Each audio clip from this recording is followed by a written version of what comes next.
Welcome to Rich in Blockchain.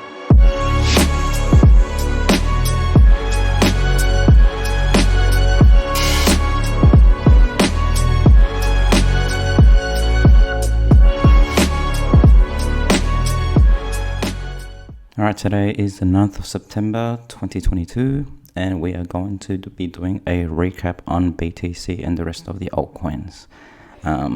From yesterday we can see that BTC has broken up. So what I mean by that is looking at a smaller time frame. We came back down to retest this falling wedge, and as I said from yesterday, we had either one of two options. We're going to actually bounce up from the actual downtrend, which now became the support line, or we would have retested the $17,000 mark. So we have pretty much just bounced up from there, and now we're going to retest. If I was to draw a single line here, as I say, previous support becomes resistance and previous resistance becomes support. We will be pretty much retesting this $21,000 range. So in my opinion, looking at the RSI at the moment, since the RSI on the hourly is overbought, we may possibly get rejected in the short term from here, and from there on out we may pretty much retrace back down to this $19,000, $20,000 range, as the weekend is also approaching it as well. So till then, we'll just have to wait and see what happens. So looking at the 4 hourly, so what I was going to say as well too, if you want to place a long, we could also see that if I was to draw a trend line here, we had a bullish divergence forming pretty much. So 1, 2, 3, and the price is just dropping lower and lower.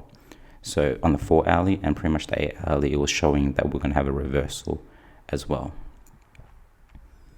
So yeah guys, until we pretty much hit that $21,000 range, I do believe that we will having a bit of a retrace. It is also coming over to the weekend as well, so there may also be some manipulation that takes place during that time frame as well. Next, we'll be having a looking at ETH. ETH is holding very well, as I said before. So if we were to actually have a look at where it's at the moment, it's literally approaching closer to the apex, and it's still staying within the range. The support is holding up very well. The downwards resistance line is also holding pretty well. In my opinion, as I said, as ETH merge approaches, we'll be retesting this downwards trend line, in my opinion, which has now become resistance, and from there we may possibly have a chance of one of two scenarios: breaking upwards, coming back down to retest this before we continue on up, or what will most likely happen is, let me just change the color of that. So the next one, yep. So what may happen is also retest of this line, come back down here, break down, because right about then will be about the 15th of September, retest, and as I said with Kobo, we'll be bouncing back down and forming that double bottom here before continuing up. So hopefully this $1,100 mark does hold, but those are the one or two scenarios that's looking to be happening at the moment. So with TA, you also have to remember this is not prediction, it's just more about managing your risk. Having a look at BNB, yesterday I was a bit worried that we would have done that Kobo pretty much, which would have been coming back down, retesting, as I said, testing that resistance line that would have happened and then broken down. But luckily that didn't happen and we have broken through. So that was a bit of a fake out. So this is one of the things that we have to also be wary of when we're trading, that fake outs may happen. As you can see that we're pretty much right on the support line now, and we're continuing up on up. So the next resistance line for BNB would be pretty much that $323 range.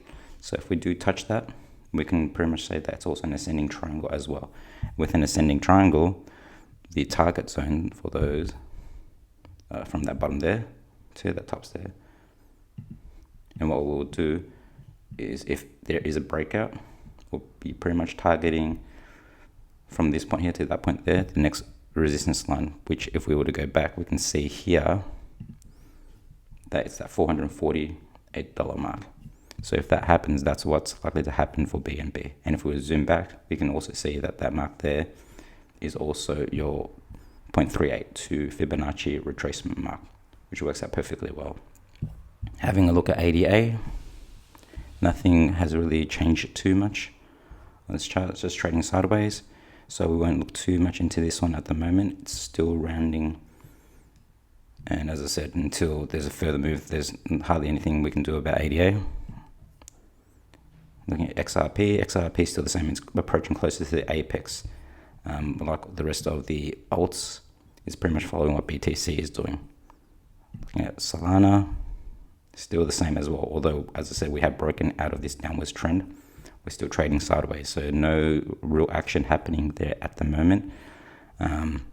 Yeah, Matic had a 3% move, did the same thing as XRP, did the same thing as BNB. Pretty much broke down from this support line, did a fake out, came back up, and now is retesting.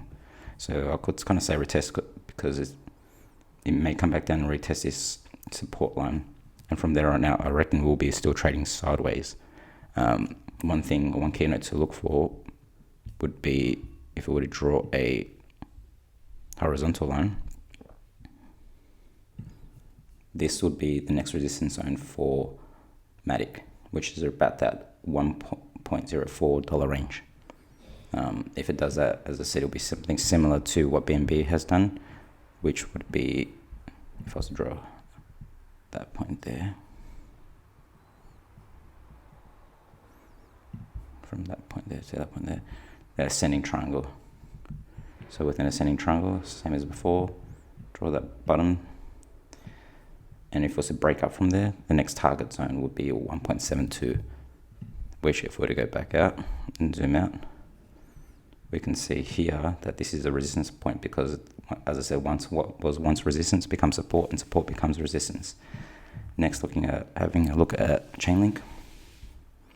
Nothing much here on Chainlink, although we have started breaking upwards out of the daily 50 moving average.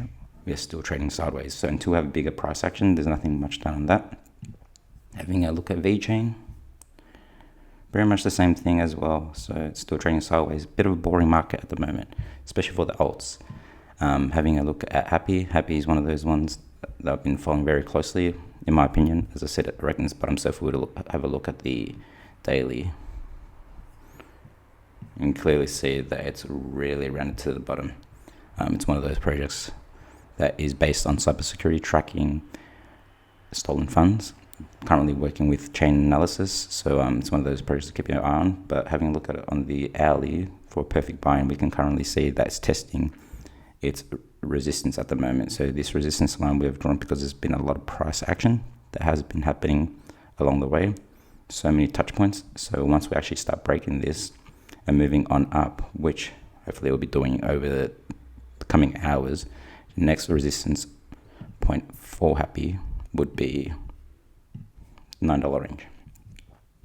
So we'll go there, retest it, and then possibly come back down before we move on up. One that I have been keeping an eye on at the moment is Terra Classic, or LUNC. So what I was going to say was having a look at the hourly. So just let me show you the hourly RSI. We can see that it's been pretty much in the overbought zone. It's forming higher lows each time. Looking at the 4 hourly, there's more of a clear distinction there. So we can see as the price has been moving up higher, the RSI has been coming lower each time. So that there is called a bearish divergence. And in my opinion, what may happen with LUNC Classic would be that we would come back down to this one here. So let me just get this out of the way first so you can see properly. So we have pretty much done a Fibonacci extension here. It's broken up, hit the 2.618 zone, and then from there, just let me get rid of this one too. I reckon that we'll come back down to the 618 zone here, from this low to this high, to retest the 0.003614 zone, which if we look here, there's been a lot of trading action going on in the 4 hourly. So in my opinion, I reckon it would be a great time to also place a short on LUNC Classic, because we're also seeing here the MACD shows that we're very, very overbought and it's looking to reverse in the coming hours. Having a look at the Bitcoin dominance, Still keeping a hold of this trend line here that has been formed, and we are bouncing from it. So it's a good sign for BTC at the moment because the majority of the momentum is going back to BTC. Having a look at the DXY has shown that it's been retracing. So we're going to have a look here at the channel. So it's still trading within the channel itself, but if we were to have a look at the hourly, or 4 hourly actually, if I was to draw a couple of trend lines, so from a trend line here and another trend line here, we can clearly see that a rising wedge has formed. And if we were to take the price points from the rising wedge, which would be from the base to that peak here, we could see that if it was to break out, if it was to break out, that target point for the rising wedge would be at the bottom of the channel here. So what I'm expecting to happen in the coming days for the DXY would be that it will be coming all the way down here to retest, bounce back up, just maybe see, and hopefully we'll go breaking down, because once we break down, it'll be a great sign for BTC, the rest of the alts, and also stocks in general. But that's all I have time for today, guys. Thanks for joining me, and I'll catch you next time. Anyway, my name is Rich, and you've been watching Rich in Blockchain. I'll catch you again soon for the next episode. Please remember to like and subscribe. Cheers. Have a good one.